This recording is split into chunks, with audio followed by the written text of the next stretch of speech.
Bueno, en este nuevo encuentro desde el área de cultura de Keiná, vamos dando pasos coherentemente con el objetivo que tenemos, que es brindar a la comunidad humana toda brindar distintos a través de libros, a través de películas, a través de debates, que se vayan abriendo interrogantes, que se vayan provocando, digamos, dudas sobre tantas cosas que salpica el racismo, tantos prejuicios que se van incrustando en las personas y que se dan como supuestos y nadie los cuestiona. Además de que pretendemos que la memoria sea algo activo siempre, pero no algo activo en la medida de un ritual o de sistemáticamente juntarse sin significar, incluso resignificar en ese momento por qué nos estamos juntando. Entonces, nuestra idea es, a través de cosas que le pasan a nuestro pueblo a través del tiempo, de cosas que pasan a muchos pueblos de la humanidad a través del tiempo, porque todas estas cualidades positivas y negativas las tenemos todos los seres humanos y el racismo está dentro de cada uno. Entonces, que cada uno pueda repensar las cosas que vamos memorizando en determinadas ocasiones a través de hechos concretos que nos tocan vivir. En este caso, Hernán hizo una investigación acerca del suceso de las Malvinas y lo hizo teniendo en cuenta los muchachos judíos que fueron, las experiencias que tuvieron y sobre todo los 5 rabinos que por primera vez en la historia fueron convocados para una ocasión de esta índole. Bueno, después con él van a poder hablar de este tema, pero lo que sí me parece importante y es lo que por lo menos yo aprendí de chica del judaísmo en una época que no me enseñaban tanta la cuestión religiosa, sino como la cuestión del pensamiento, del repensar, del judaísmo era algo para estar juntos, para compartir, para fortalecernos y para juntos poder ir abriendo nuevas brechas en cada situación y dificultad que se nos presente en la vida y para tener la capacidad también juntos de ir creando nuevas posibilidades. Este es el objetivo que tenemos dentro del espacio cultural.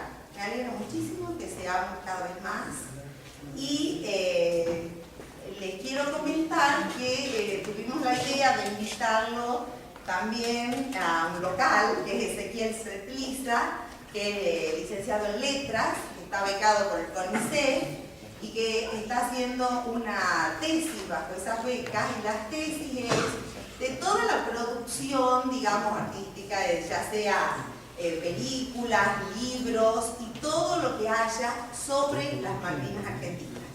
Hace poco ha dado una conferencia al respecto, entonces nos ha parecido magnífico poder mediar para un diálogo que provoquen ustedes interrogantes que esperamos que nos vuelquen aquí.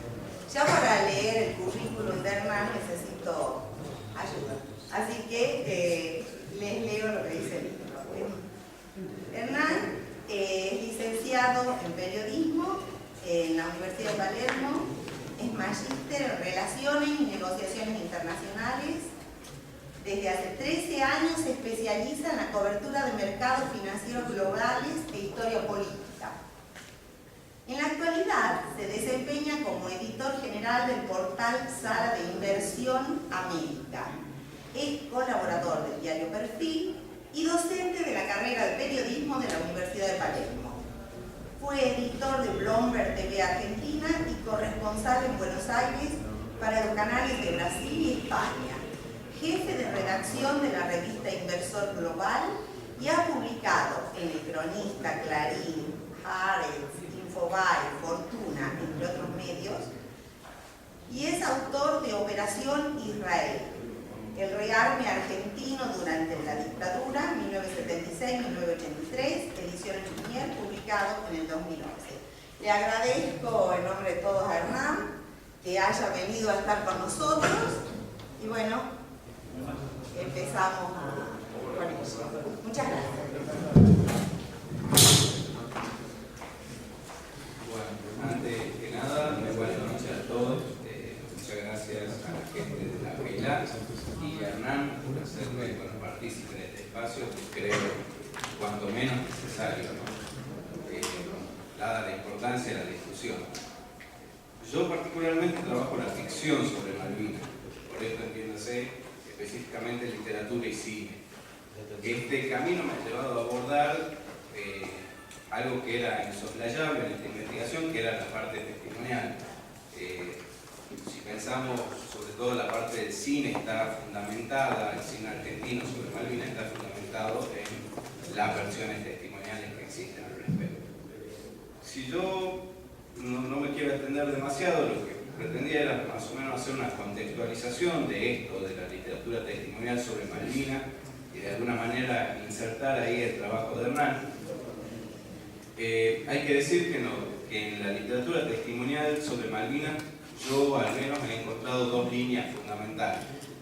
Por un lado, el testimonio institucionalizado, digamos, de los oficiales de las Fuerzas Armadas Argentinas, donde en una serie de relatos, donde, por ejemplo, tienen al general Martín Balsa como compilador, ahí vemos los relatos más militaristas, si se quiere, en cuanto lo que hacen este tipo de relatos es destacar la gesta Malvinas, digamos, es decir, los actos de heroísmo en los combates, en los enfrentamientos armados, ¿no? Escasamente vemos acá una profunda crítica, en todo caso la crítica que ellos hacen a los altos mandos militares, ¿no? Es decir, a la conducción del ejército mayor. Enfrentado, no quiero decir enfrentado, sino conjuntamente a esta línea de testimonial, encontramos el testimonial de los conscriptos, es decir, los civiles que participaron de la guerra como soldados, particularmente clase 62 y 63, que fueron los que fueron a Malvinas, ¿no? En esta rama del testimonial de los conscriptos, acá ya empiezan a aparecer, al poco tiempo incluso de terminada la guerra, en 1982, fin de 1982, aparece Los Chicos de la Guerra, un conjunto de entrevistas periodísticas que hace Daniel Cohn con excombatientes. Y acá ya encontramos la faceta quizás más traumática de los testimoniales, que tiene que ver con la denuncia de los padecimientos de los soldados, ¿no? La cuestión esta de, bueno, la improvisación en cierta medida, la cuestión del hambre, del frío, y sobre todo algunas, no hay que generalizar, algunas denuncias sobre maltrato de los mismos oficiales hacia los soldados marinos. En esta última línea me parece que es donde el trabajo periodístico que hace Hernán viene a contribuir una nueva línea de pensamiento, ¿no? Es decir, una nueva manera de entender eso. Porque plantear, digamos, Malvinas, en general, la guerra en Malvinas, se presenta como una sucesión de grandes contradicciones. Si nosotros nos ponemos a pensar detenidamente la cuestión de cómo pensar, partiendo del hecho de que 2 días antes de anunciarse la recuperación, digamos, hubo una manifestación multitudinaria en Plaza de Mayo en contra del gobierno del régimen militar, y a las 48 horas después ya la plaza estaba de nuevo llena, pero esta vez para vivar la recuperación de Malvinas, ¿no? Contradicciones como esta, contradicciones como esperar que un ejército o un régimen o un gobierno que había desnacionalizado la industria, que había aumentado terriblemente la deuda externa, se enfrentaron a la potencia mundial en una guerra imperialista, también es otra contradicción. Es decir, era el mismo ejército que había colaborado en las acciones de Estados Unidos en Centroamérica. Entonces, todas estas contradicciones están. Una gran contradicción que presenta, en este caso el trabajo de Hernán, es cómo pensamos que uno de los regímenes más que tenía graves denuncias por antisemitismo, se propusiera hacer el hecho inédito de enviar a estos rabinos, ¿no?, a brindar el apoyo espiritual a los combatientes. Y bueno, acá se presenta otra grande contradicción, ¿no? Me parece que para pensar Malvinas, justamente lo que hay que hacer es desglosar esas contradicciones como lo hace Hernán en su libro. Beatriz Arlo dice que, cuando ella se pone a analizar la cuestión de la memoria, ella dice que es importante siempre recordar, pero siempre es mucho más importante todavía entender. Pero, sin embargo, no se puede entender sin antes recordar. Entonces, en este par de entendimiento memoria, entendimiento recuerdo, me parece que el trabajo de Hernán apunta hacia los dos lados, ¿no? Por un lado, recordar el hecho puntual que vivieron estos rabinos y el testimonio de los conscriptos judíos que participaron del enfrentamiento, y por otro lado, entender, ¿no? Acá me parece que está el principal aporte. Bueno, antes que nada, buenas noches, gracias por la invitación. Y el tema que señalabas es importante porque Malvinas es una guerra de contradicciones. O sea, no se puede entender Malvinas sin verla todo el tiempo como una contradicción, ida y vuelta en cada punto donde se analiza, no solamente sobre esto, sino en general.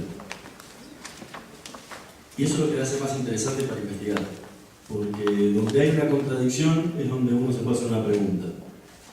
Y donde uno se puede hacer una pregunta es donde tiene que ir a buscar la respuesta. Y cuando uno tiene que ir a buscar respuestas es donde tiene que material para trabajar todo el tiempo.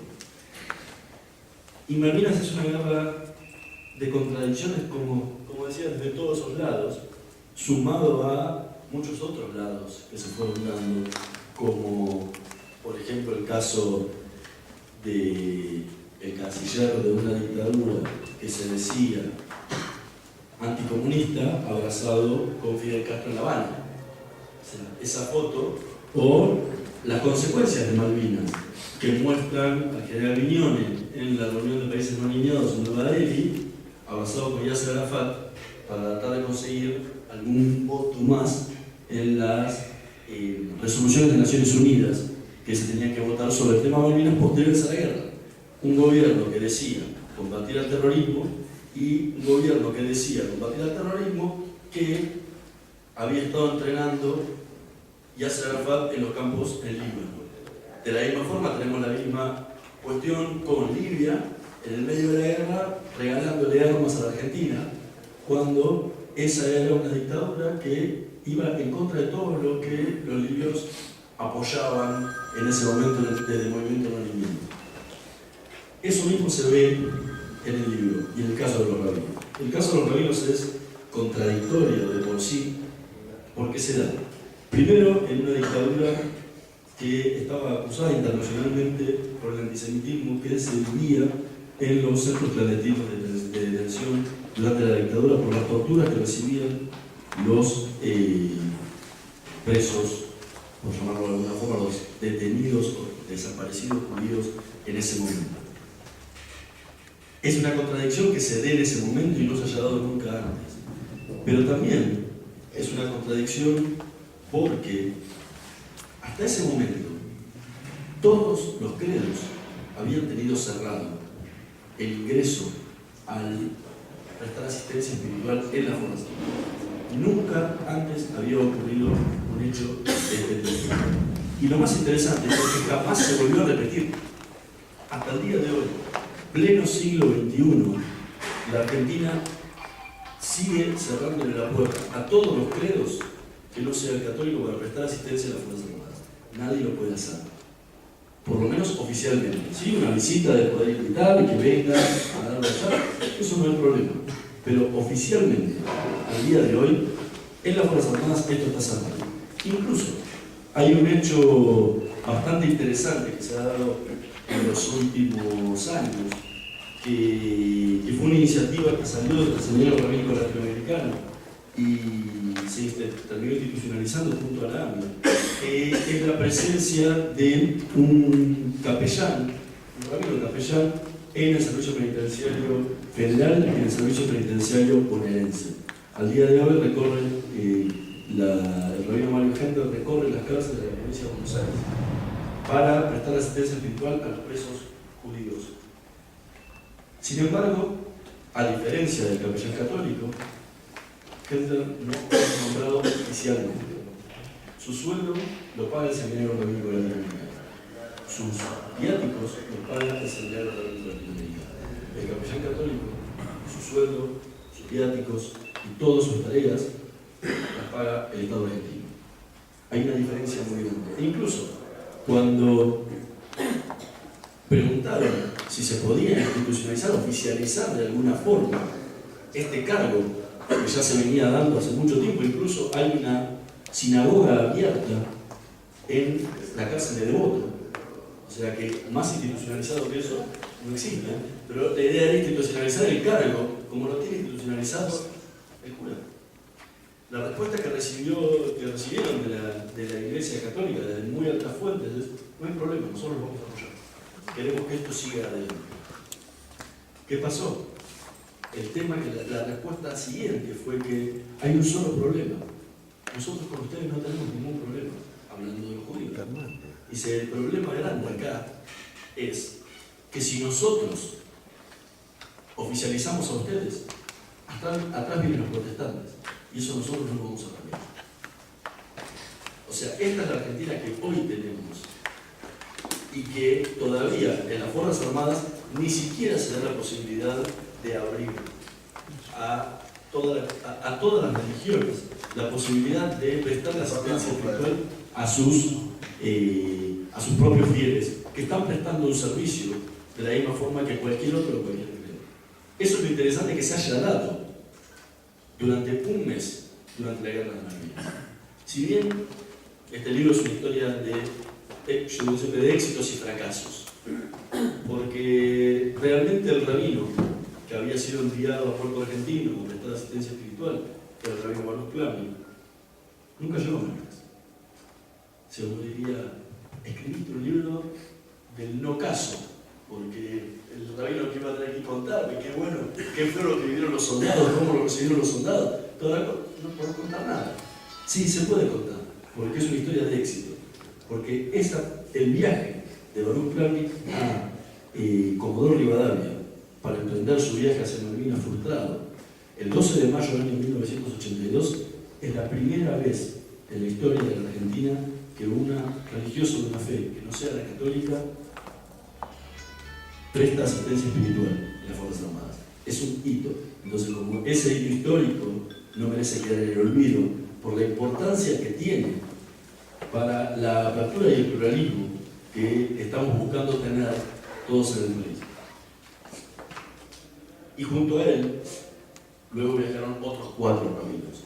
Y ahí es donde empieza el relato de qué fue lo que pasó en esa vida que hubo entre los soldados movilizados que estuvieron desplegados en la Patagonia, con la presencia de los rabinos. ¿Y qué fue del otro lado? Lo que vivieron los soldados judíos que pelearon durante la guerra y que en muchos casos se enteraron de que iban a recibir a un rabino que les iba a prestar asistencia espiritual a ellos y que realmente nunca pudo llegar.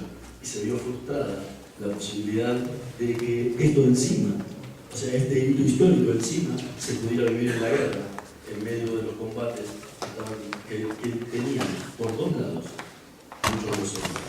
Por un lado con los ingleses y por otro lado con los propios oficiales y suboficiales que los estaban maltratando. E incluso, en el caso de muchos de los soldados judíos, con un aliciente que tenía que ver con el antisemitismo, que sufrían en esa misma situación algo totalmente inconcebible desde cualquier punto de vista, en cualquier momento del antisemitismo, pero en ese mismo momento donde ellos tenían que estar defendiendo a la patria, tenían un oficial o un suboficial que los estaban enfrentando por su condición de judío. Sí, bueno, respecto a este último punto que decía Hernán, es bueno pensar, digamos, desde el plano, bueno, yo trabajo particularmente el plano del discurso, ¿no? De qué era lo que proponía el discurso del régimen militar en esa época, es decir, una nación homogénea que se unía para pelear contra un enemigo externo, ¿verdad? Entonces, en esa... Vamos a pedirles a todos, por favor, que apaguen los celulares. Yo creía que no hacía falta, pero parece. Bueno, volviendo a la idea esta de la nación unificada por una causa justa ligada a Malvinas, digamos, que no era una causa nueva, sino que remite de 1833, que es la ocupación británica.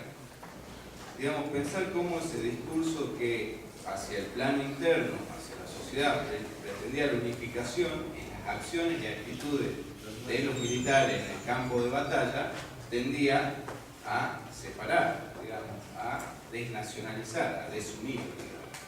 Y tiene que ver con, pensándolo de esa manera, digamos, tiene que ver con que este Estado que tenía estas características, digamos, que no eran nuevas, el antisemitismo no es algo que surgió propiamente de la Guerra de Malvinas, sino que fue una manifestación de algo que ya venía enquistado en las propias fuerzas. No quiero generalizar en todas, pero hay que tener en cuenta que una de las hipótesis de conflicto que manejaba el ejército era lo que se llamó el Plan Andiña, que era la posibilidad de que un grupo sionista conquiste, o se apodere de parte de la Patagonia para generar un Estado independiente ahí. Esto es una hipótesis que manejaba el Estado. Entonces pensar, ¿no?, esta cuestión de cómo se confunde por un lado la cultura con la identidad. Yo siempre tomo un ejemplo que es bastante trivial si se tiene en cuenta el estado de guerra, pero una de las medidas principales apenas digamos que Galtieri declaró la recuperación de las islas, lo que hizo el gobierno de Margaret Thatcher fue bloquear las cuentas argentinas en Inglaterra.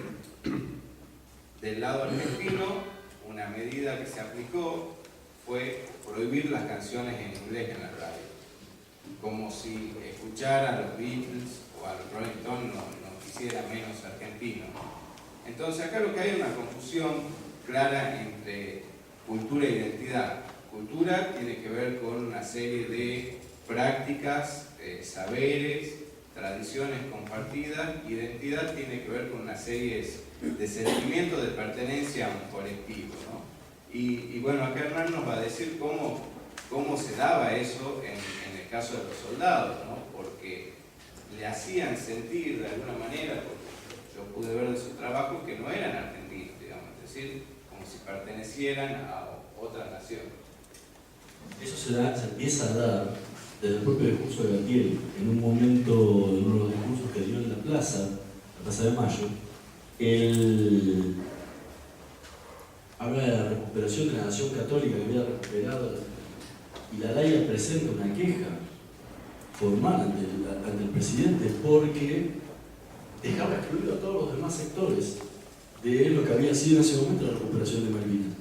Y eso no era raro, eso era algo que se veía siempre, y lo veían y lo vivían los soldados todo el tiempo, tanto los que estaban en Malvinas como los que estaban desplegados en el continente, porque no quiero que nada de todo esto parezca como que es una cuestión aislada, algo que es de las Malvinas, tomándolo ya que son islas, como una cuestión aislada de ese. Todo lo que pasó en Malvinas no es más que una prolongación de lo que venían viviendo esos mismos conflictos durante el servicio militar argentino. O sea, los maltratos, el antisemitismo, las diferenciaciones, la cuestión de tomarlos como extranjeros, todo eso lo vivieron los de la clase 62 durante un año completo.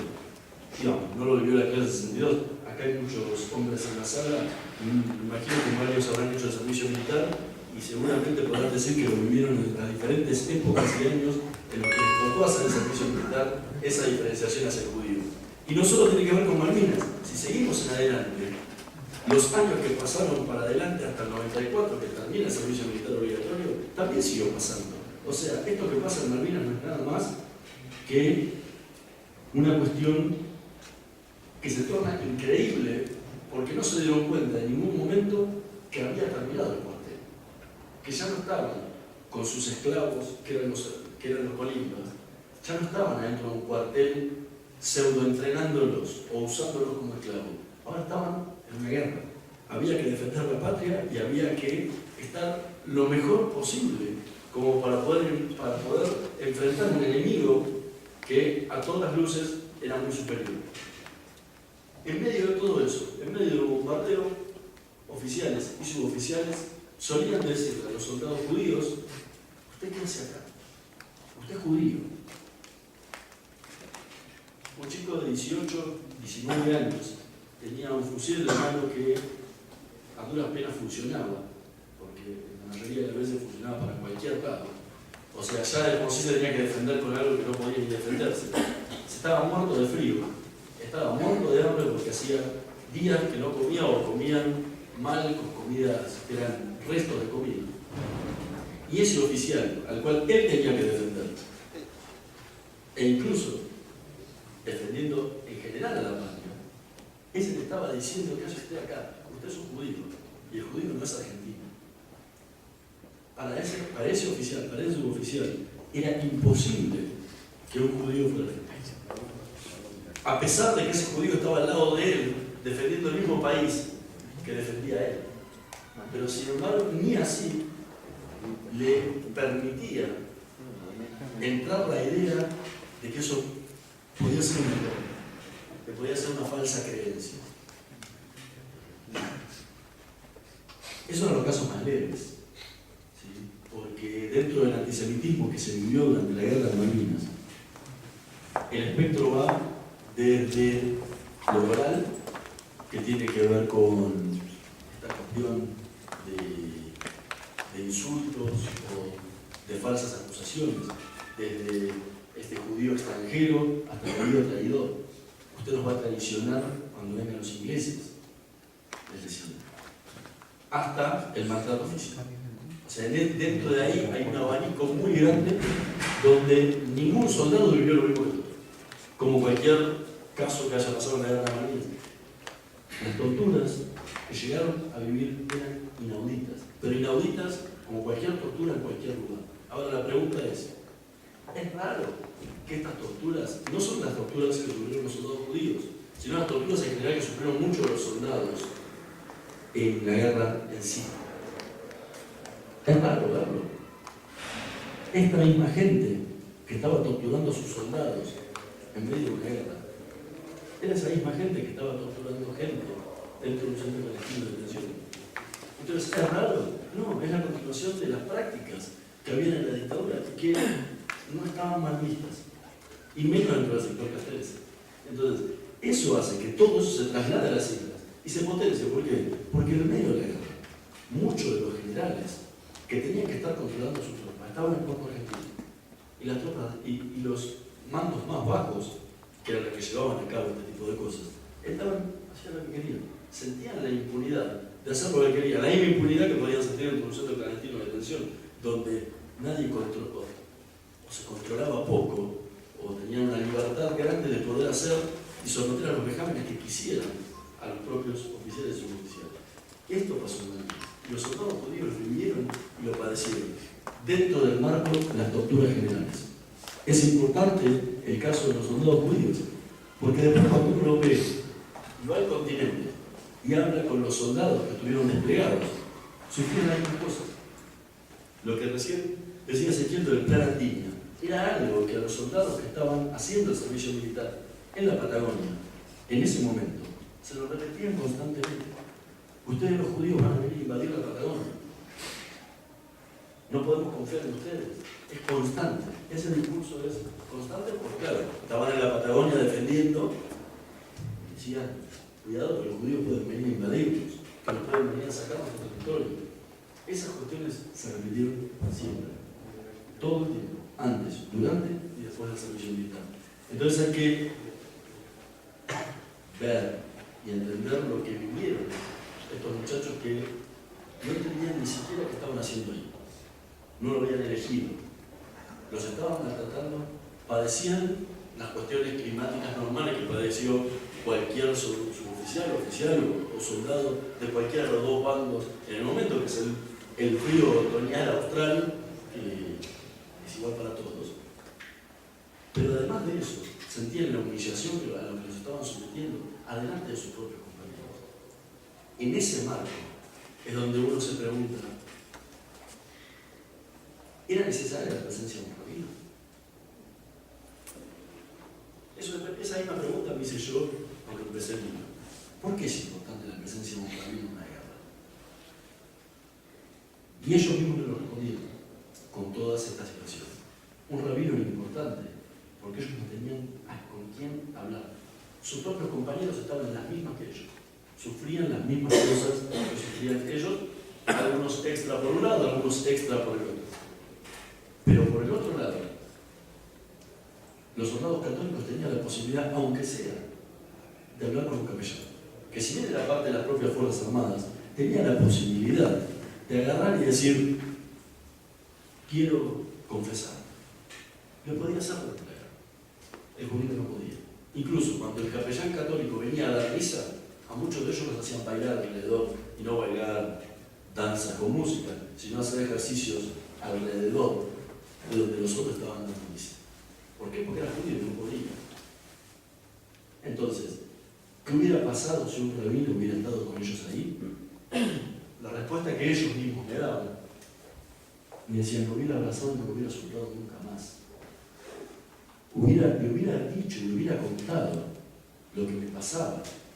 Le hubiera preguntado, ¿por qué? ¿Por qué me tratan así por ser judío?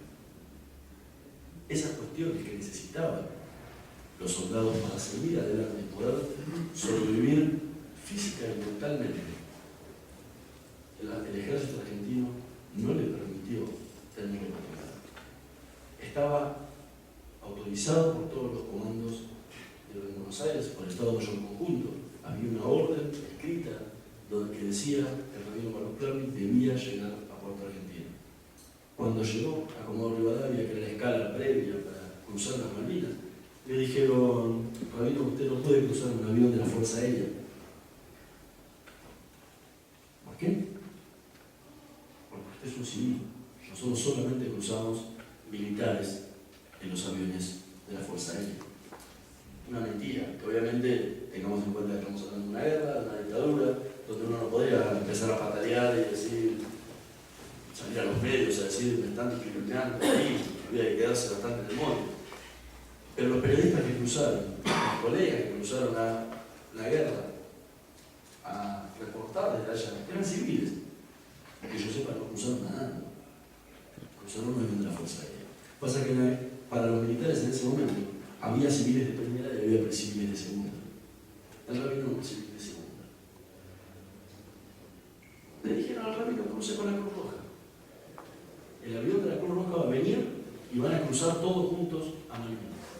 Interesante es que a la Cruz Roja jamás le comunicaron que en su avión iba a cruzar un rabino. Nunca tuvieron enterado. La primera vez que se enteraron en 30 años los miembros de la Cruz Roja Internacional fue cuando yo lo llamé para preguntarles. Vivían en la misma ciudad, estaban en el mismo lugar y teóricamente iban a cruzar el mismo avión. Esa avión de la Cruz Roja me hace acordar al famoso avión de Perón que nunca llega. Porque todos decían que venía y nunca llegaba. Claro, nunca llegaba porque no podían agarrar y decirle, crucen. Porque cruzar significaba pedirle permiso a los ingleses, porque obviamente a nadie se le va a ocurrir bombardear el avión de la Cruz Roja. Como tampoco a nadie se le hubiera ocurrido nunca meter armas en el avión de la Cruz Roja, cosas que utilizaban hacer los argentinos y la Cruz Roja nunca lo hubiera permitido. Entonces, ese avión, para eso se necesitaba un salvoconducto inglés. El salvoconducto inglés se conseguía fácil. Solo llamando a Londres, la Cruz Roja lo conseguía. El tema era que si se conseguía ese salvoconducto, quería decir que el avión podía aterrizar en Puerto Argentino. Y los argentinos, desde el primer día que se bombardeó la pista, simularon por todas las cosas, y eso fue una de las cosas excelentes que hicieron durante la guerra, que la pista estaba inutilizada. Si el avión de la Cruz Roja hubiera aterrizado en la pista de Puerto Argentino, ¿qué significaba? pero la pista estaba habilitada. Con lo cual, cuando despegaba el avión de la Cruz Roja de vuelta por el continente, atrás venían los aviones ingleses a bombardear la pista para que no la siguieran utilizando. Afortunadamente la pista operó hasta el 14 de junio de la mañana, o sea, el mismo día de la rendición.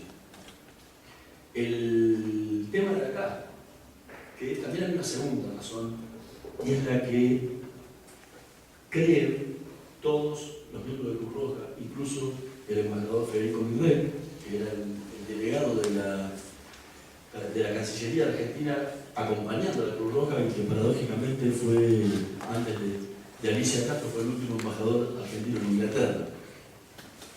Incluso los rabinos piensan lo mismo. ¿Por qué no querían que un rabino o un miembro de la Cruz Roja Internacional cruzara las Malvinas? Porque hubiera visto lo que pasaba. Se hubieran enterado de que había soldados estaqueados. Se hubieran enterado de que los soldados estaban muertos de hambre, muertos de frío, con pies de trinchera donde muchísimos no los atendían, donde se hubieran enterado los maltratos y las torturas a las que los sometían sus propios oficiales. ¿Por qué? Porque iban a recorrer, iban a hablar. Y en ese momento iba a ser imposible matar. Entonces, ¿cómo callás a un miembro de la Cruz Roja Internacional? Esto que hoy nos enteramos 30 años después, y que los chicos de la guerra lo mostró en el año 82-83, apenas terminada la guerra, y que después de tanto tiempo nos hemos olvidado y lo tomamos como sorpresa nuevamente, porque incluso los chicos de la guerra hablan de un caso de antisemitismo. O sea, el antisemitismo en Malvinas se conoce hace 30 años. Todos sabíamos que había pasado. Por ahí no con tantos casos, pero se sabía que había habido, aunque sea un caso. Ahora, todo esto, era imposible que a un suizo uno le dijera a su señor, usted lo que vio acá no lo puede contar. Imposible, porque para eso lo mandaban. Justamente para que vieran y contaran si se cumplían o no se cumplían las situaciones, los tratados internacionales que tenían que ver con la guerra. Y al rabino, ¿lo iban a poder callar? No se olviden una cosa, Baruch Plavnik era el rabino asistente del rabino Marshall Meyer. Baruch Plavnik acompañaba al rabino Marshall Meyer por las cárceles a visitar a los presos políticos constantemente en la época de la dictadura. Incluso que hubiera sido muy difícil que al rabino Baruch Plavnik le dijeran, rabino, cuando usted se vuelva a Buenos Aires, tiene prohibido contar lo que vio en las Malvinas. O como le dijeron a los soldados, ustedes solamente pueden hablar de la situación geográfica que vieron en las Malvinas, no pueden hablar de nada de lo que pasó. Yo no creo personalmente de que él se hubiera callado la boca. Y no sé si él se hubiera callado la boca o no, pero seguramente se lo hubiera contado a su mentor y compañero de la comunidad Betel, y Marshall Meyer sí lo hubiera denunciado. O sea, era imposible permitir que un externo cruzara Malvinas, porque un externo cruzando Malvinas era un gran problema. Ahora, los soldados judíos, como veíamos acá, se hubieran sentido bien. Pero por otro lado tenemos casos como pasó en Comodoro Rivadavia. Lo contó hace poquito Plavnik en una entrevista, que dice cuando llegó a Comodoro Rivadavia y visitó uno de los tantos regimientos donde estaban desplegados los soldados, uno de los soldados a los que habían convocado para esa charla que tenían con el rabino, lo insultó. Y le dice, lo que vos me estás haciendo es imperdonable. Porque vos, de acá te vas a matar, pero yo me tengo que seguir quedando. Y ahora todos estos saben que yo soy judío. Y el que lo va a tener que soportar voy a ser yo. Esa sensación se vivía constantemente. Los maltratos a los soldados judíos en el continente se dieron constantemente también. Y los rabinos supieron de esas cosas y las fueron tratando de animar y tratando de mejorar constantemente. Durante ese mes fue casi un paraíso para los propios soldados. La presencia de un rabino asistiéndolos de la corriente que quieran. Porque el rabino Baruch Plavnik y su reemplazante, el rabino Felipe Yaffe, que estuvieron en Comodoro Rivadavia, eran conservadores. Pero el rabino Tzvi Grumbler Grunberg, que estuvieron en los ríos gallegos, era Mejabat Lubavitch. Y el rabino Efraín Dines, que estuvo primero en Comodoro Rivadavia y luego en la zona de Releo Brauso, era ortodoxo sefardí. No importó. No importó que fuera más ortodoxo o más liberal. Lo que importó fue que la llegada de esos rabinos les permitió a ellos tener oxígeno, respirar, poder salir de la opresión, poder hablar y contar los miedos, los temores, las angustias, poder canalizar a través de ellos cartas sin que pasaran por la censura o por la lectura previa, sabida de los propios militares antes de despacharlas. Todo eso pasó en esos momentos con los rabinos. Hubiera sido excepcional que esa misma suerte lo hubieran tenido los que tuvieron en Malvinas. Pero lamentablemente no podemos contar una historia totalmente de éxito y nos quedaremos siempre con la duda y la idea de qué hubiera pasado si el rabino hubiera estado ahí en Puerto Argelino, tal como se había planteado en el momento. Bueno, siguiendo con la línea de lo que dice Hernán, me gustaría repreguntar, digamos, en este contexto, dadas las características que ya hemos dicho del régimen militar y de estas situaciones que se vivían, ¿por qué justo en Malvinas y justo durante ese estado, ¿no? Esa dictadura, la que decidió que estos rabinos lleguen, si no a Malvinas, pero por lo menos a la base continental, digamos, de la guerra? Parece que hablar un poco de la gestión, de dónde salió. O sea, no fue una idea de las Fuerzas Armadas Argentinas. O sea, nunca se les ocurrió pensar desde el 2 de abril, donde se recuperan las Islas Malvinas, hasta el 1 de mayo, donde arranca la guerra, ni siquiera hasta el 14 de junio donde termina. Nunca se les ocurrió pensar, decir, ok, marchamos con nuestros capellanes católicos. ¿Necesitarán algo los otros credos? ¿Necesitarán lo mismo los demás?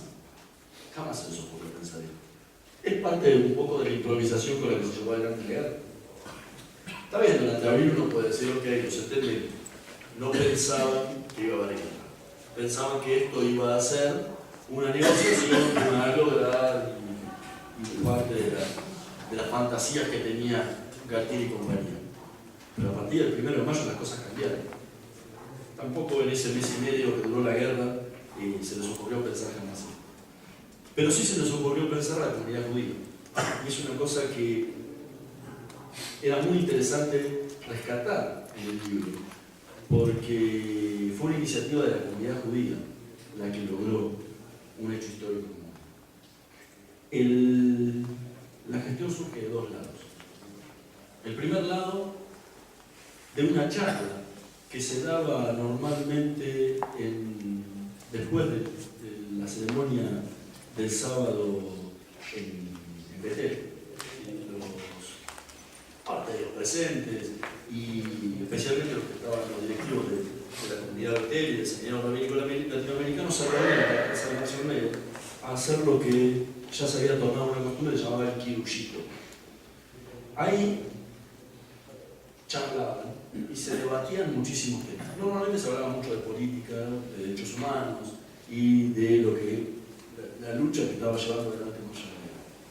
Pero en este caso, 17 de abril, se dio que el tema de Malvinas, medio había llegado a Estados Unidos, estaba de viaje, no se hizo antes esto porque él estaba ausente.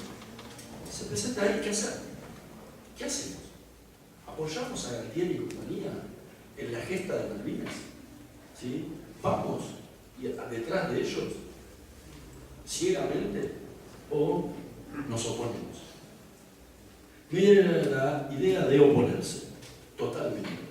Porque él decía, esta es una dictadura violadora de los derechos humanos, estos son represores, son dictadores. Entonces, nosotros no podemos apoyar esto, porque va en contra de lo que nosotros venimos haciendo todo el tiempo. Se dividió la charla en dos sectores, como me imagino mucha gente de acá lo ha vivido personalmente. También se dividió la gente qué hacer, si apoyar ciegamente o no. Y otro grupo dentro del mismo equipo de él se opuso. Decía, no, hay que apoyar. Sabemos que son violadores de los derechos humanos, sabemos que son represores, sabemos que es una dictadura, sabemos que para perpetuarse en el poder, pero las Malvinas son argentinas. Así hemos sido educados toda la vida. Ese es el territorio nuestro y los ingleses acá no tienen nada que hacer. Si quieren negociar, que negocien con nosotros ahora acá. Negociaron casi 150 años con nosotros afuera, bueno, ahora negociamos la vez. Ese grupo lo encabezaba por Plan.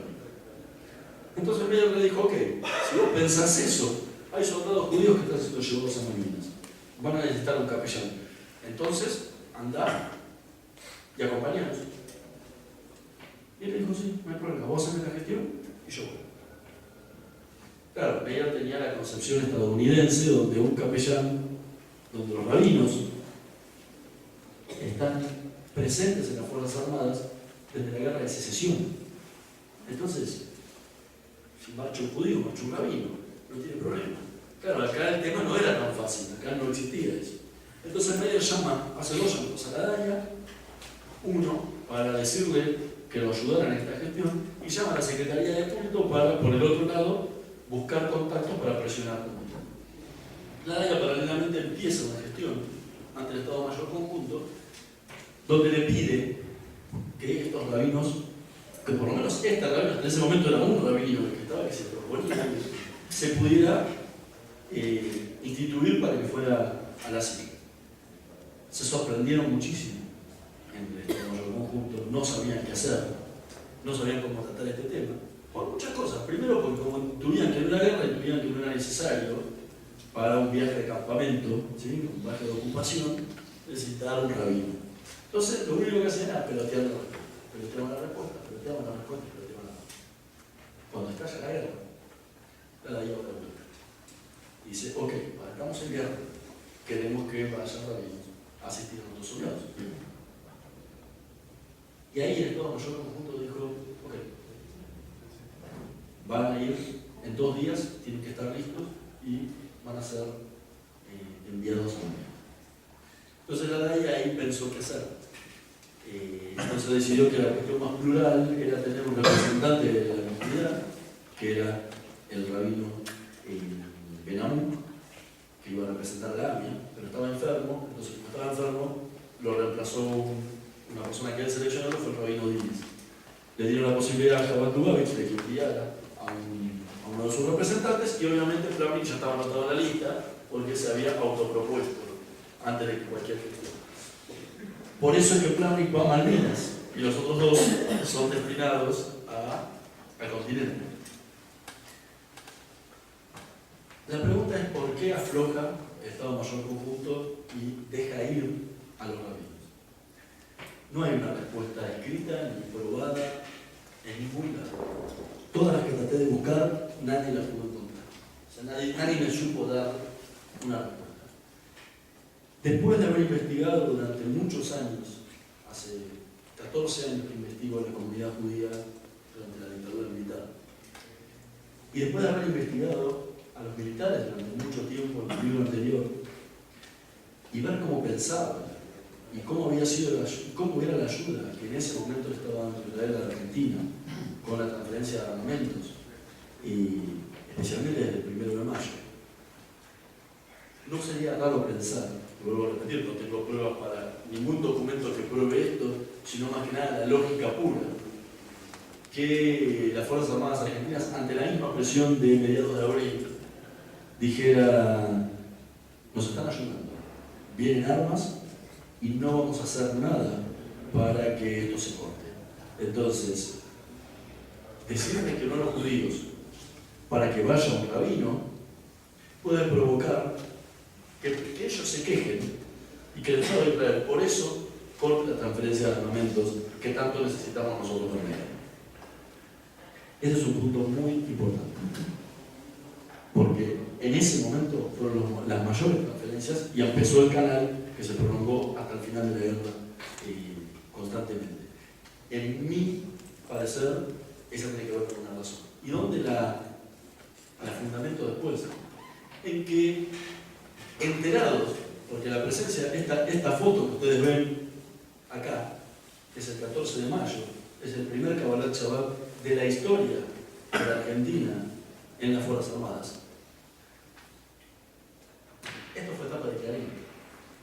Esta foto está tomada de la nota que salió de triple página de la revista La Semana, que muchos recordarán. Esta misma foto fue doble página total en la revista 7 Días. Salió en el diario La Razón, salió en el diario La Prensa. O sea, no es algo que nadie se enteró. Enterados de esto, la FAI, que es la Federación Argentina de Iglesias Evangélicas, presentó un pedido formal ante el Estado Mayor Conjunto para enviar pastores a las islas, de la misma forma que lo habían hecho los judíos. En esos términos, o sea, fueron rabinos, queremos que vayan pastores. Nunca recibieron una respuesta. Primero le dijeron que sí, mandaron los nombres, todos, jamás le permitieron a los pastores ir ni siquiera a la Patagonia a prestar ayuda espiritual a sus fieles que estaban desplegados allí. Alguna razón tiene que haber entre la diferencia entre unos sí y otros no. Posiblemente tenga que ver el sí a los judíos por la ayuda de Israel y el no a los protestantes por lo que les conté antes. Lo mismo que pasa hoy en día, que decir, a los judíos los apoyamos, no tenemos ningún problema en oficializarlo, pero con los protestantes no. Es una línea que no vamos a cruzar. Esas dos cosas son las que llevan a lo que vos preguntabas, es decir, ¿por qué una dictadura permite estas cuestiones en un momento como este y no lo hizo, o se da en este momento y después no se dio de ninguna otra forma? Bueno, también continuando un poco lo que has planteado, la génesis de cómo van los rabinos, digamos, a Malvinas, a tenientes, digamos. Con esto para un poco ir cerrando.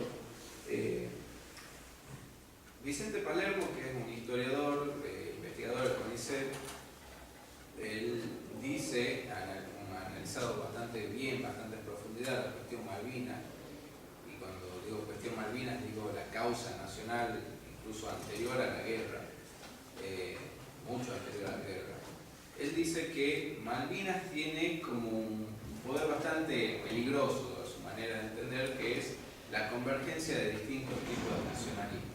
Es decir, en Malvinas se ponen de acuerdo tanto nacionalismo de izquierda como nacionalismo de derecha. Y esto tiene el peligro, o en causa un peligro latente, que es el de hacernos creer que todos pensamos igual respecto de eso. Y bueno, hay distintas escenas que reflejan eso.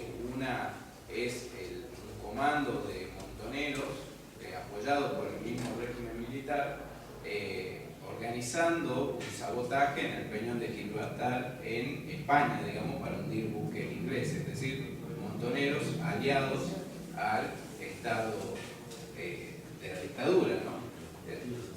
Sí.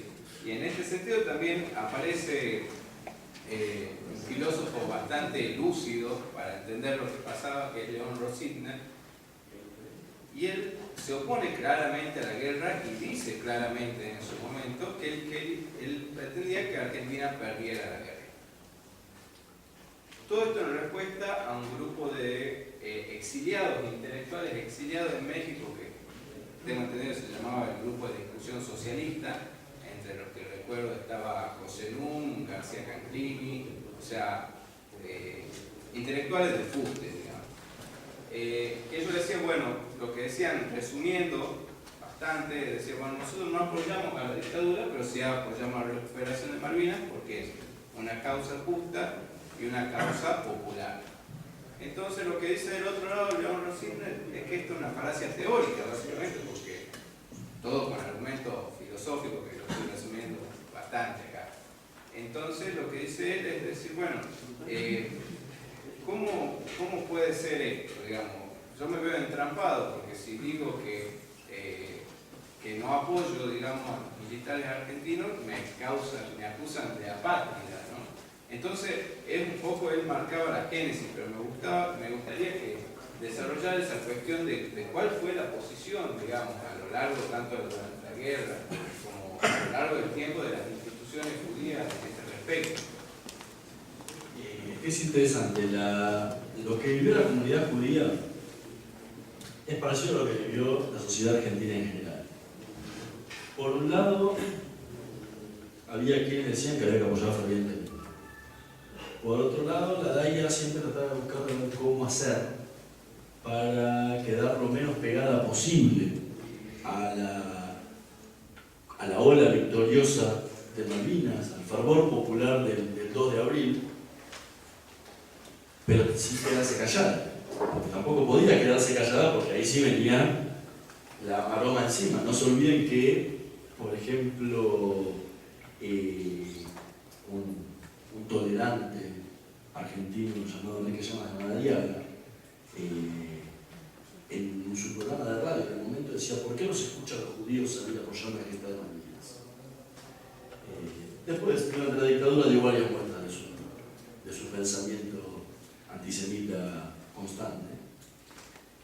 Pero esa situación era la que se planteaba en la DAIA. ¿Qué hacer? Si nos quedamos callados, vamos a decir que nos oponemos y que no formamos parte de la argentinidad y compañía. Pero tampoco querían quedar pegados como abrazados a Galtieri y diciendo: apoyamos todo y seguimos todos para adelante porque esta es una gesta. Entonces hicieron algo que no te queda más simple, trata de quedar lo más neutrales posible. Cuando quedas neutral en el medio de una guerra, te bombardean de la derecha y te bombardean de la izquierda. Así que tenés siempre el problema. Y una de las cosas que más increíble que hizo la DAIA en ese momento fue llamar a Londres para hablar con las instituciones centrales inglesas para ver qué decían. Una cosa increíble desde cualquier punto de vista, porque no querían enemistarse con sus pares en el Congreso Judío Mundial. Los ingleses, muy inteligentes, le dijeron: hagan lo que quieran. Lo que sabemos, lo que están viviendo, lo que ustedes decidan, está bien. Y la DAIA sacó un comunicado bastante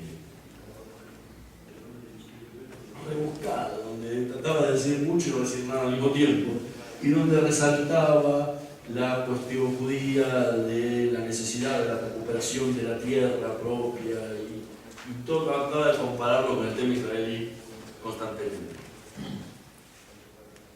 Pero había otros sectores que no estaban de acuerdo con esto que decía la DAIA. Especialmente un personaje que en ese momento posiblemente pocos conocieran, pero que luego iba a ser tristemente famoso, llamado Rubén Beraja. ¿Sí? Beraja decidió que lo que hacía la DAIA era muy naif. Entonces, ¿qué había que hacer? Salir a apoyar fervientemente la causa de Malvinas, hacer un acto en el Teatro Nacional, en la Avenida Corrientes, y convocar a todos junto con Gómez Fuentes, a quien todos recordarán por su rol en los medios en la época de la guerra, con familiares de caídos en Malvinas, en la recuperación de Malvinas, y haciendo un fervoroso apoyo a Galtieri. Al punto de que terminaron, después salieron, todos llenaron el teatro de punta a punta, y salieron de ahí, se fueron hasta el Obelisco, y con la banda de la Policía Federal cantaron todos la Marcha de Malvinas y el himno nacional argentino. O sea, eso es lo que se vivía en la comunidad. Por el otro lado también está la cuestión más sensible, porque esa es la parte política del movimiento, ¿sí? La parte de los apoyos políticos. Pero también estaba el apoyo social y religioso para la guerra. O sea, la mayoría de las comunidades, por lo menos en Buenos Aires, en algunas partes del país que pude ir recabando porque quedaron los medios comunitarios de la época, posiblemente aquí en Tucumán haya pasado algo similar. En la mayoría de las sinagogas se pedía por la paz, se pedía por la pronta finalización de la guerra, siempre obviamente se hacía referencia a la soberanía argentina sobre Malvinas, pero se rezaba por los soldados que estaban en el frente. O sea, normalmente el sector religioso fue bastante desarrollado. Y también estaban las instituciones que organizaban actos de diferentes formas para poder recaudar dinero para lo que era, todos recordarán, el Fondo Patriótico Nacional, que era para enviar dinero y comprar cosas para los soldados que estaban en Malvinas, o juntar abrigos o alimentos para mandar a los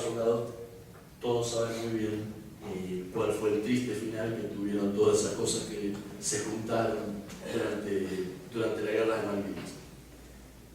Eso pasó en toda la sociedad y la comunidad judía lo hizo exactamente igual.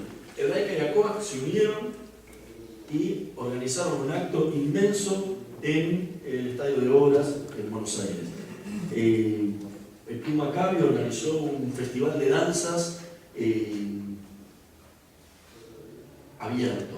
O sea, no solamente danzas judías, sino que organizó danzas, invitaron al ballet folclórico, un montón de diferentes comunidades, y organizaron un festival inmenso donde se juntó dinero para el Fondo Patriótico, donde se juntaron alimentos y abrigos. La mayoría de las comunidades hicieron eso. En todos lados. Tengo casos en Mendoza, tengo casos en Corrientes, por lo menos los que quedaron registrados en ese momento. Ese fue el rol un poco de la comunidad.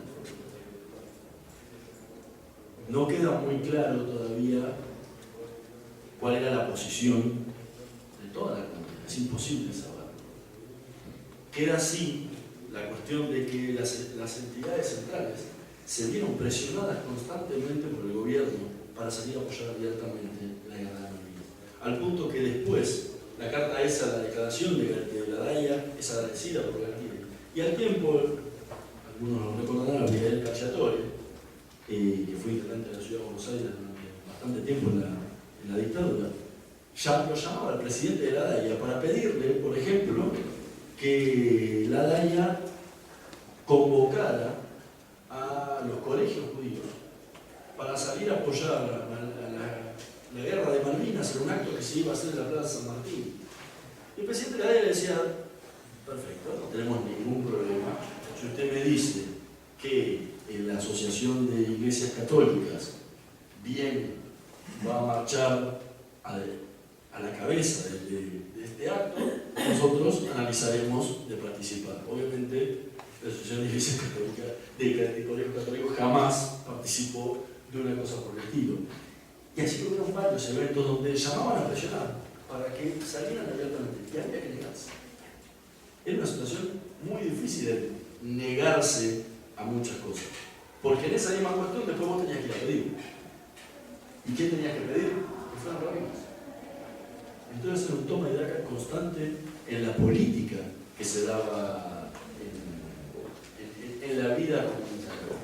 Por eso Malvinas es muy difícil de analizarlo de una forma muy llana. No es fácil decir, la comunidad hizo esto, la comunidad no hizo lo otro, en Malvinas hubo maltratos para todos. Hay que saber analizarlo con los matices de lo que se vivía en la época para poder entender bien cuál fue el rol que tuvo de cumplir cada uno de los eslabones, tanto de la comunidad como de las Fuerzas Armadas en ese momento.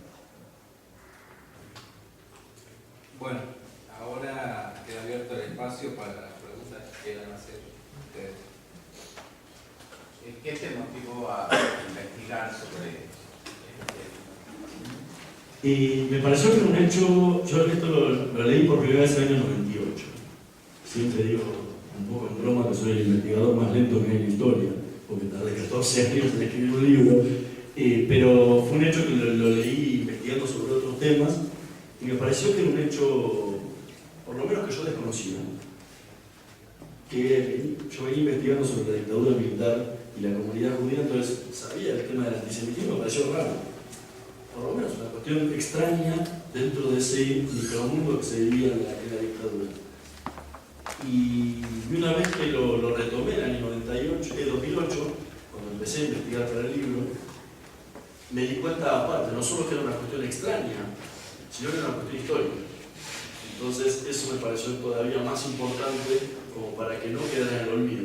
Y me permitía, aparte, analizar la guerra de Malvinas desde un punto diferente, que no fuera todo lo que ya se había tratado de política nacional, política internacional, los combates, la estrategia, que ya habían escrito muchísimos y excelentísimos libros y que no iba a agregar nada nuevo.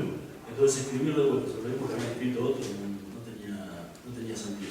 Por eso la idea de poder verlo desde una óptica diferente que tomaba la parte más humana, si hay algo humano en una guerra, pero por lo menos la parte de las necesidades humanas que tenían sus soldados, las necesidades espirituales y la importancia de la necesidad espiritual Entonces me daba esa posibilidad de canalizarlo por ahí y dar una venta diferente. Tenías 24 años cuando empezaste. Cuando hice el primer trabajo, iba a cumplir 24 años.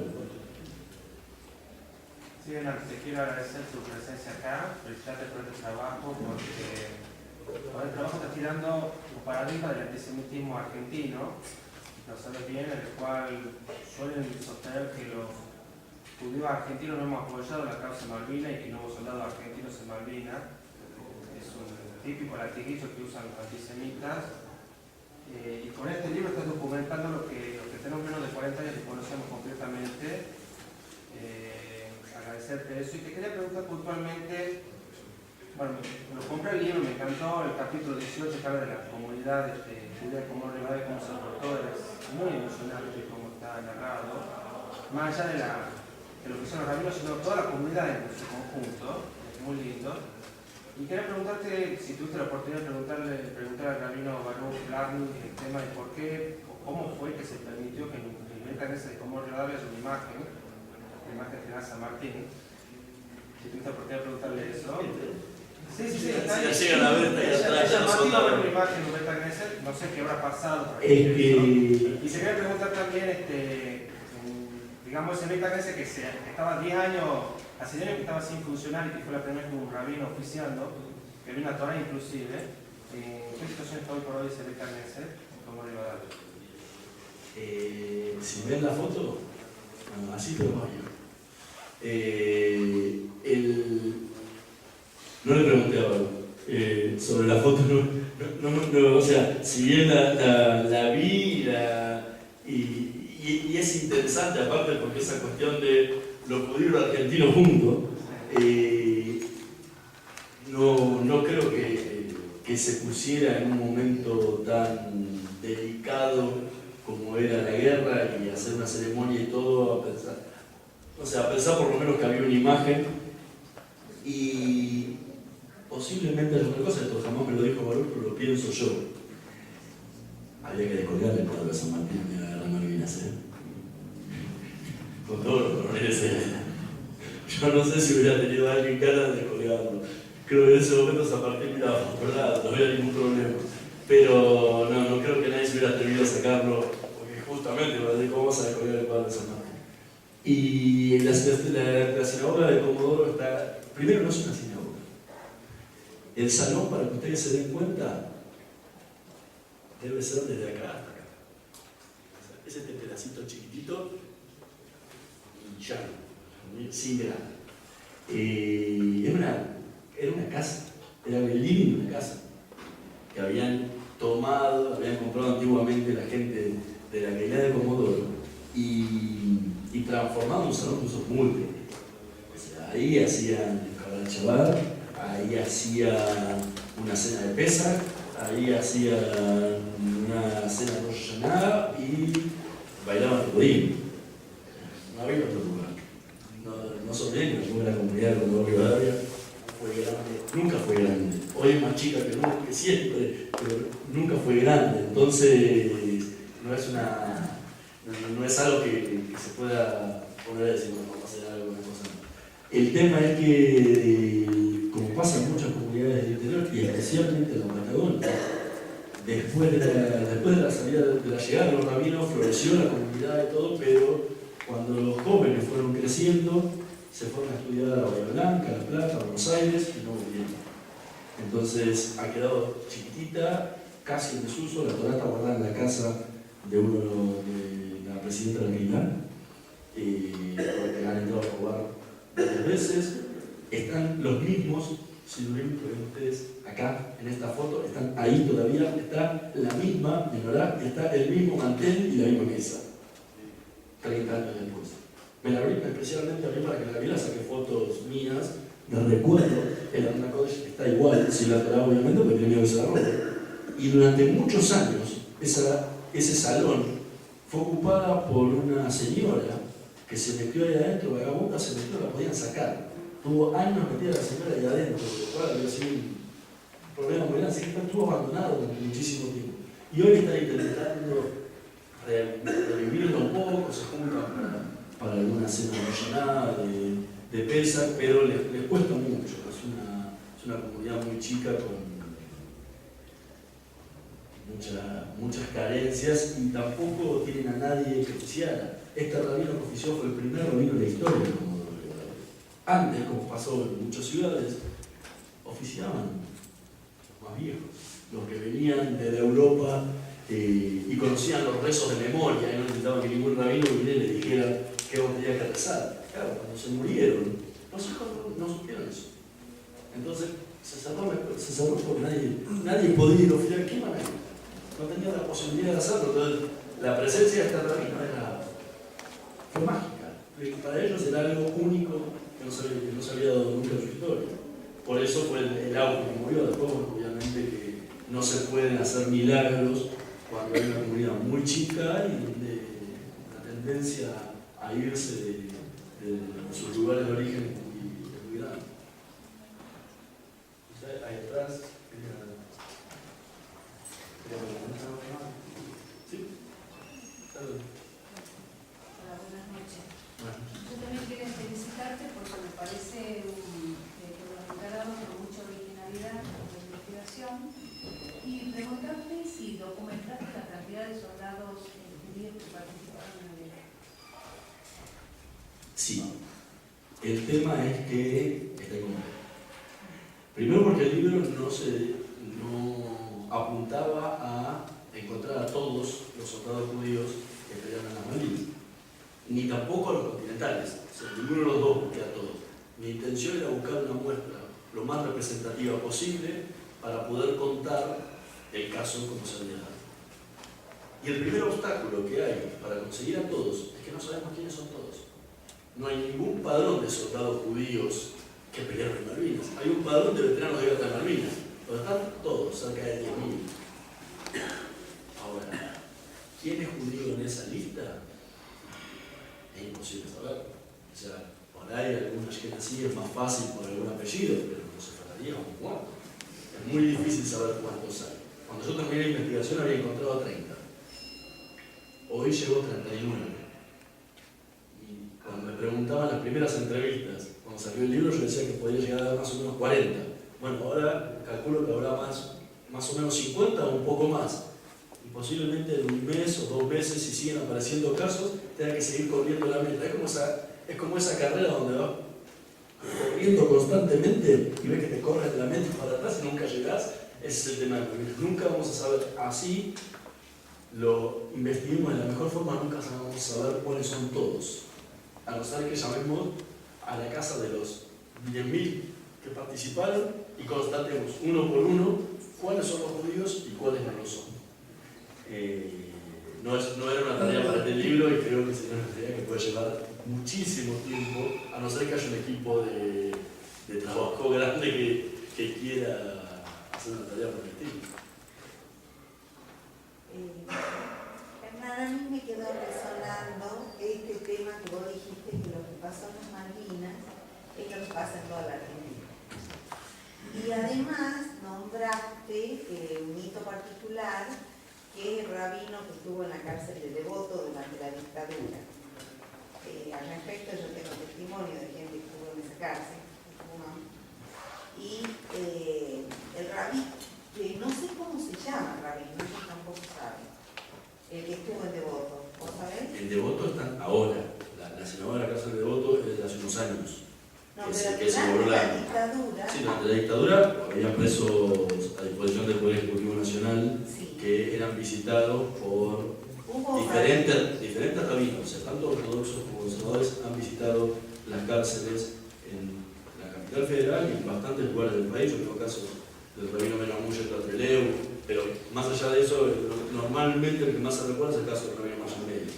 Sí, porque lo que esta gente testimoniaba es que muchos católicos, evangelistas, al rabino que estaban, no me sabían decir el nombre porque estaban ellos en las condiciones que estaban, acudían al rabino porque se sentían muy reconfortados.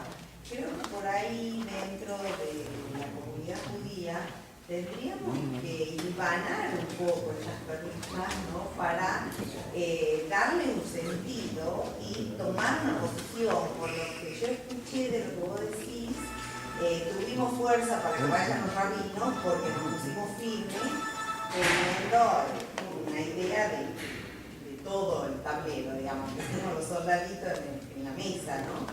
Y esto del devoto y esto que vos decís que es lo mismo que pasaba en la Argentina, me parece que a lo mejor estamos atomizados en los esfuerzos y hay esfuerzos para eso, ¿no? Como para sacar de esto también un objetivo mayor.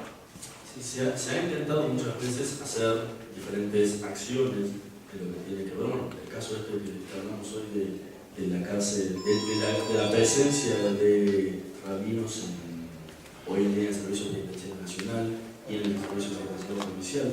Aquí mismo en Tucumán se intentó o se empezó a avanzar en un proyecto para tener un rabino en la fuerza de seguridad de la provincia. Hay intentos, hay casos que se van dando lentamente. Pero el gran problema que hay, y esto me lo decía el presidente del Seminario Rabínico Latinoamericano hace unos años, yo entrevisté antes de que falleciera, que era el mismo presidente que había estado en el año 82 en Malvinas. Yo le preguntaba, porque el Seminario Rabínico intentó en el año 93, 94, la creación de un rabinato castrense. Ahora, el gran problema que él me decía es que estaba todo muy lindo, pero lo teníamos que pagar nosotros. Y eso cuesta, y cuesta mucho. Ustedes todos saben lo difícil que es mantener una comunidad abierta y mantenerla para el funcionamiento normal que tiene una comunidad. Encima de todo eso, mantenerlo para otros servicios extra que sale de la propia comunidad. Es muy difícil. Entonces, el punto es que donde tenemos que empezar a pensar es qué nos pasa ahora que se habla tanto de reforma constitucional. ¿Qué pasa con ese artículo 2 de la Constitución Nacional que dice que la nación argentina sostiene el culto católico apostólico romano? Y no es porque en vano esa palabra sostener. Sostener significa pagar. Entonces, ¿por qué los demás credos no tienen la misma posibilidad de que el Estado también sostenga el culto de todos los demás? En ese momento quizás se abra la posibilidad a que haya capellanes de las Fuerzas Armadas, de otras religiones, de que haya la posibilidad de que estén en las cárceles de la misma forma unos que otros, y que el Estado sea el que cubra a todos, o que el Estado no cubra a nadie, y que cada credo que quiera tenerlo lo haga por su cuenta. Esa es una parte del aprendizaje. Una pregunta, me pareció así, me impresionó, pero porque no sé el tema, el apoyo como israelí a la Argentina en la parte militar y de armamento, cuando a mí me parece como un aliado más probable Inglaterra, como desde la ideología de Israel. Esa es una, y ahí nomás a continuación, si las instituciones como DAI o las instituciones que estaban acá y tenían que negociar y mantener esas negociaciones con el Estado, sabían de ese canal abierto de armamento como para poder tener en cuenta las negociaciones que hacían con el Estado Mayor acá. De la segunda, te voy a dar mi parecer. Estoy seguro que sabía. Porque había israelíes dando vuelta por la Argentina en el año 78, pero por todos lados. Cuesta entender, si uno analiza desde la teoría política internacional el apoyo de Israel a la Argentina, teniendo en cuenta que Inglaterra tenía una comunidad judía mucho más fuerte, mucho más potente y mucho más consumidora de productos israelíes que lo que era Argentina. Pero te olvidas solamente de una cosa, que Inglaterra es Inglaterra. Y que el primer ministro israelí en ese momento era Menachem Begin. Yo en mi libro anterior lo cuento en palabras textuales citadas por los vendedores de armas israelíes que eran argentinos, ¿sí? Porque los que organizan todas las operaciones de venta desde el 78 hasta el 83 es el Grupo Claro. El Grupo Claro es uno de los grupos industriales más poderosos que hay en Israel hasta el día de hoy, y en ese momento estaba presidido por un por Aaron Dobrat. Aaron Dobrat había huido de la segunda, antes de la segunda, en medio de la Segunda Guerra Mundial, Argentina, había vivido acá en Argentina, y cuando se creó el Estado, hizo allá y se fue a vivir allá.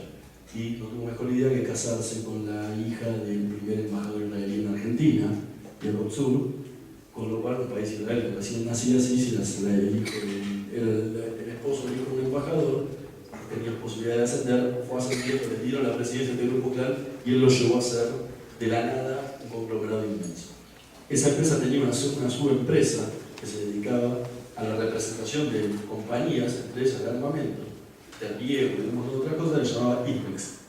Esa empresa IRREX tenía una sucursal comercial que se llamaba IRREX Argentina. IRREX en Israel la presidía Gad Gitrón, la sigue presidiendo todavía. Gad Gitrón se llamaba Santiago Gitrón y nació en Santa Fe. O sea, cuando empezó la guerra de Malvinas, Gitrón y Dobrat se fueron a Jerusalén para hacer el IRREX en Tel Aviv. Se fueron a Jerusalén y pidieron una reunión con Begin. Y en la reunión le empezaron a explicar a Begin que las Malvinas eran argentinas, que era un derecho histórico y geográfico nuestro, que las Malvinas quedaran del poder argentino, que Inglaterra las había colonizado, que Inglaterra era un país colonialista y que no tenía nada que hacer ahí, y bla, hasta que Begin en un momento se cansó y le dijo: esperen un poco, ustedes me van a venir a decir a mí la mierda que es Inglaterra. Cito textuales palabras. Dice: yo lo combatí, yo los eché de acá. A mí me van a contar lo que son los ingleses. ¿Estas armas van a salir para matar ingleses?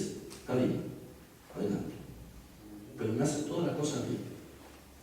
Que no aparezca nada que quedemos involucrados en nada. Búsquese un país que le triangule las armas. Y ahí Argentina encontró a Perú. Que merecidamente uno debería sacarse el sombrero por la actitud peruana, porque realmente comprar armas en nombre de otro para pelear una guerra que no es la suya no se hace muchas veces. Y lo que hicieron los peruanos es eso. Todas las armas israelíes se triangularon a través de Lima. Llegaron a Lima y se cargaban en aviones de las líneas argentinas y de la Fuerza Aérea Argentina hacia la base del Palomar, y de ahí iban directo a Comodoro Rivadavia y de ahí cruzaban directo a las Malvinas. La postura de Begin creo que explica por qué Israel apoyó en ese momento a Argentina y no apoyó a Inglaterra. O no se mantuvo un buen plan. En una parte, un soldado judío, Marcelo Eli, comenta que la tortura era tan grande, a veces que era tan grande que le hacía acordar a la Shoah. ¿Eso lo viste también a otros soldados? O sea, de sentir tan fuerte, digamos, el antisemitismo. El antisemitismo lo sentían pesado todos. Más allá de que lo sintiera uno de una forma, que uno lo pensara de una forma, que uno lo pensara de otra. Yo no quisiera sentir lo que padecía Silvio Katz cuando le congelaban las manos o le congelaban la cabeza por ser judío, lo hacían comer de donde los demás defecaban con las manos en la espalda, o lo estaqueaban, lo hacían bailar con sus compañeros. Yo no sé si pensé que le ayudaba, que no ayudaba, pero ahí no pasa nada. O Sigrid Cohen, que lo agarraron y le murieron la cara el teniente Ferrer, que murió la cara a golpes, tan solo por ser judío. O su compañera de Alberto también está tirada por mí. O sea, ahí no pensaba para nada. Ahí lo único que pensás es: tengo que sobrevivir, tengo que seguir adelante, tengo que vivir de alguna forma y evitar que esto continúe, porque si no me muero. Y lo que quería cada uno era tratar por la comida.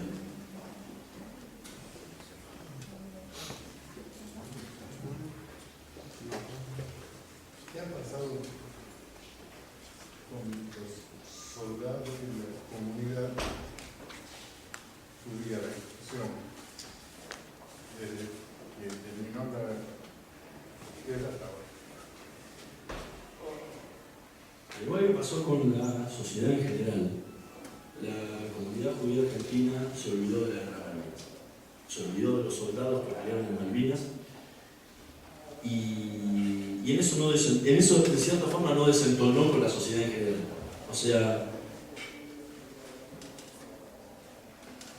Malvinas, hoy conversábamos y repetía la frase que dijo un colega mío en la presentación del libro. Malvinas es un jarrón chino. Nadie sabe dónde va. Entonces el problema es que en todos lados queda mal. ¿Cómo? Lo pones en todos lados queda mal.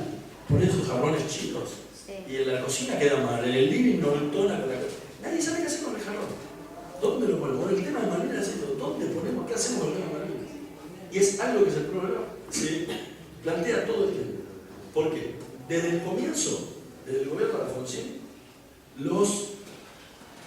para los militares, los soldados eran civiles. Y para el gobierno y para la sociedad, los soldados eran militares. Estaban metidos con los propios militares. Entonces quedaban en medio de la nada. Los militares vivían su vida, con todas sus cuestiones personales, y los soldados no tenían quien los apoye, quien hiciera nada. Mismo viene el levantamiento de Semana Santa y Alfonsín dice: estos son héroes de Malvinas, son veteranos de la guerra. Claro, quedaron todos embolsados ahí metidos. Es lo mismo. Los soldados fueron olvidados durante años. Nadie les prestó asistencia espiritual, ni les prestó asistencia psicológica, ni asistencia médica, desde el Estado propio durante años. Los años más importantes después de la guerra, que son recién terminada, no 30 años después. Hoy tienen asistencia psicológica, hoy tienen una pensión como la gente, en esos, por lo menos en el año 92 no tenían ni siquiera una pensión. La primera pensión se la da el gobierno de Menem, que era una jubilación también. Ustedes se acordarán más o menos lo que eran las jubilaciones mínimas en la época del gobierno de Menem, que Norma Plaza estaba al Congreso pidiendo que la aumentaran. Así que tampoco era demasiada la cosa, pero era un avance. Durante años no pasó nada. La comunidad judía argentina le pasó lo mismo, con el agravante de que hasta el 14 de junio la comunidad había mandado rabinos para prestar la asistencia espiritual a esos mismos soldados. Que no hubiera llegado una cuestión fortuita, pero estaba preocupado por esos soldados. Ahora, terminó la guerra, cada uno volvió a su casa y la comunidad se olvidó de sus soldados. Ni siquiera preguntaron: che, ¿habrá pasado algo? ¿Habrá algún muerto?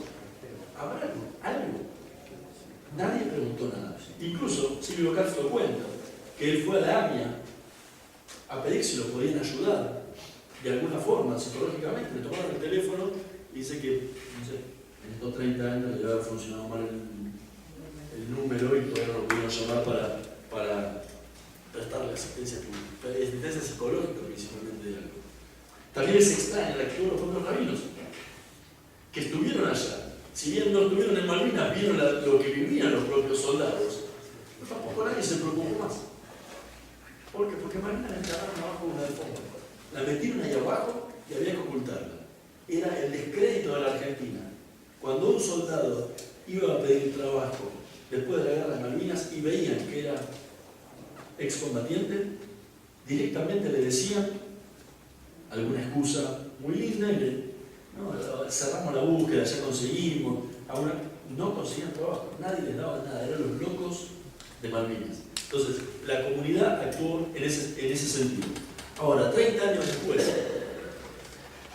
yo lo único que puedo decir es que el olvido de la Daya, especialmente hacia Malvinas, queda registrado y nadie lo va a poder borrar en el libro de los 75 años de la Daya.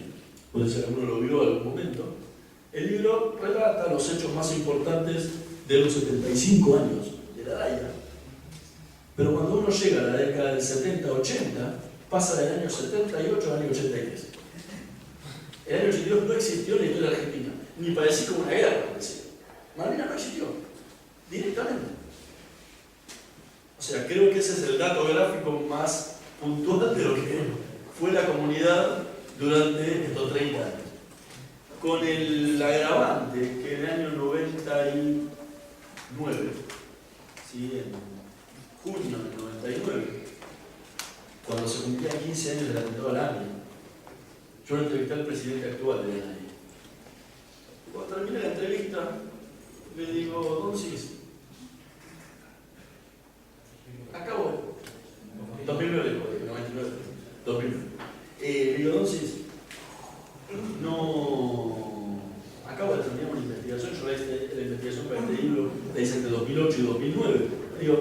Pasaron 30 años casi de la guerra, 28 años. He hablado con muchísimos veteranos y todos me dicen lo mismo. Nunca la comunidad supo de nosotros.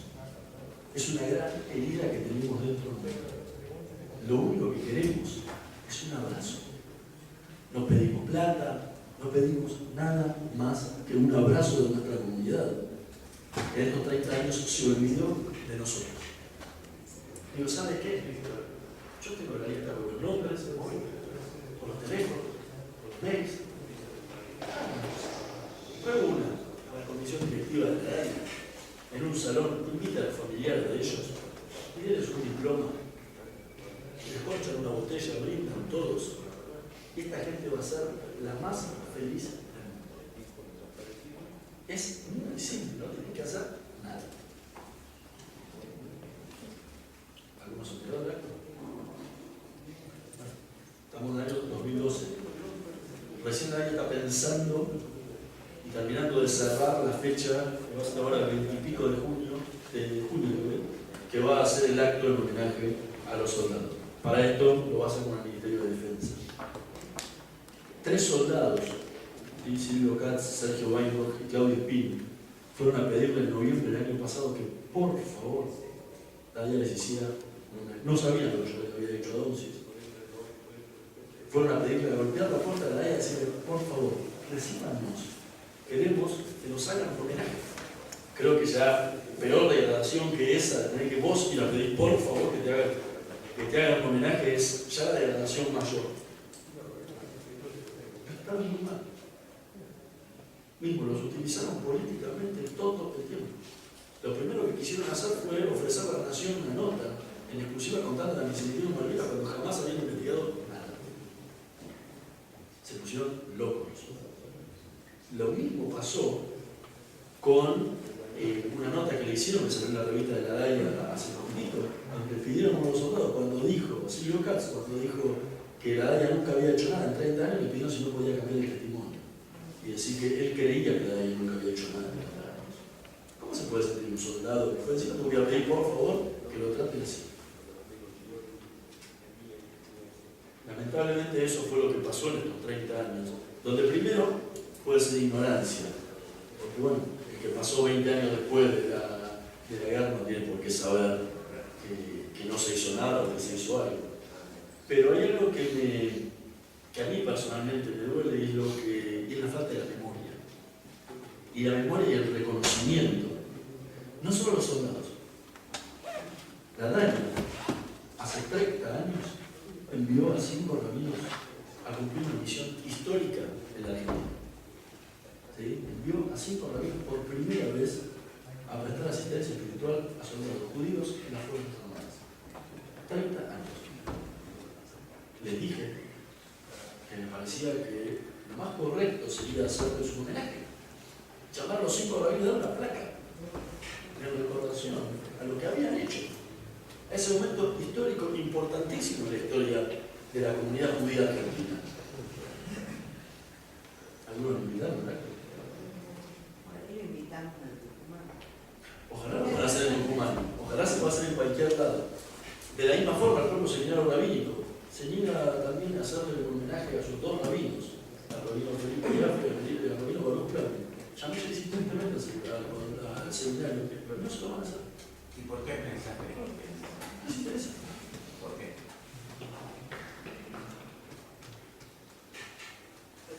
Quizás, como me dijeron en la DAIA en algún momento, nosotros miramos todo con visión política. Quizás no les sirve como una cuestión política, así como no hay explicación, y la verdad no encuentro una explicación. Ojalá pudiera tener una explicación para decir esto no se hizo por esto. Pero no hay una explicación. Por costo no cuesta nada. Es juntar 5 personas, hacer un brindis y otra cosa. No cuesta nada. Pero hasta el día de hoy no hay respuesta. Ojalá todavía tenemos tiempo para esta mega rueda de aniversario que nos lleva Malvinas entre el 2 de abril y el 14 de junio. Todavía por ahí tenemos tiempo. Y de que alguna de estas cosas se organicen. Hasta el momento no se hicieron nada. Estas lagunas que no se saben, que son realmente absurdos, son las que logran cortar la cadena que forma algo unido. Yo quiero contarles un detalle para que entiendan la importancia que tiene esto. La comunidad Betel, el 30 de marzo de este año, hizo el primer homenaje a los soldados judíos que pelearon en Malvinas. La iniciativa surgió de una charla que tuve con el rabino Dani Goldman, contándole esta cuestión de que nadie les quería hacer un homenaje. Decían, no hay problema, se lo hacemos nosotros. Los llamaron, los invitaron a Betel. Ellos solamente sabían que los iban a homenajear, los iban a nombrar a cada uno de ellos. No pudieron ir todos, por lo menos los 30 que estaban invitados no pudieron ir, creo que fueron 15 en total. No, algunos viven en el exterior, o sea, no están ni en Argentina. Y los llamaron. Primero la parte más emotiva empezó cuando Sergio Maimos, que es tecladista, y fue tecladista en varias comunidades, tocó en parte de la ceremonia. Y después cuando iba a venir la prédica del reino, toda su prédica, ellos sabían que iba a hablar algo sobre el tema de los soldados. Es una prédica magnífica sobre el tema de la memoria, la importancia de la memoria y sobre la culpabilidad que tenía la comunidad de habernos abandonado durante 30 años. Lo llamaron uno, terminó la prédica, y lo llamaron uno por uno a subir a la misma con nombre y apellido. Estaban sentados entre la gente, no había un lugar donde estaban sentados, se empezaron a parar. La gente no sabía nada. Había cerca de 700 personas en la sala. Se empezaron a parar de a uno y recorrieron todo el pasillo y subieron cada uno junto al rabino.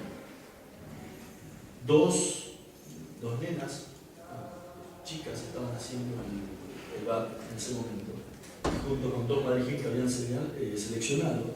Cada uno les entregó en mano una medalla en reconocimiento a los 30 años de la guerra de Malvinas. Y le leyeron una carta de disculpas, firmada por el rabino Dani Goldman y la comunidad Betel, pidiéndole disculpas por este silencio y este olvido al que habían sido sometidos esos 30 años. Yo no les puedo explicar lo que era la ceremonia. Durante toda la ceremonia lloraron chicos. En ese momento se hizo un silencio increíble. Terminó la parte de la ceremonia y cada uno bajó a su lugar para volver con su familia. Y fue espontáneo. Se paró, más allá de que estaban todos llorando. No había uno en toda la comunidad que no estuviera llorando. Se pararon en el medio de la ceremonia a ovacionarlos y a aplaudirlos cuando bajaban de la vida. Pocas veces en mi vida he visto una ceremonia como esa. Y eso es lo que quería. Eso es lo que quería. Nada más que eso. Eso era un abrazo. Era lo que estábamos buscando.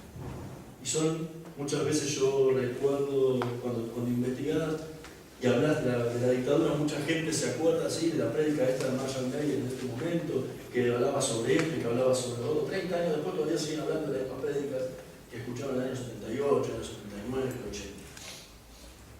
Yo creo que esta ceremonia, para las 700 personas que estuvieron ahí presentes, no se lo van a olvidar en 30 años más y lo van a seguir contando y repitiendo la historia como repetían las prédicas de la época.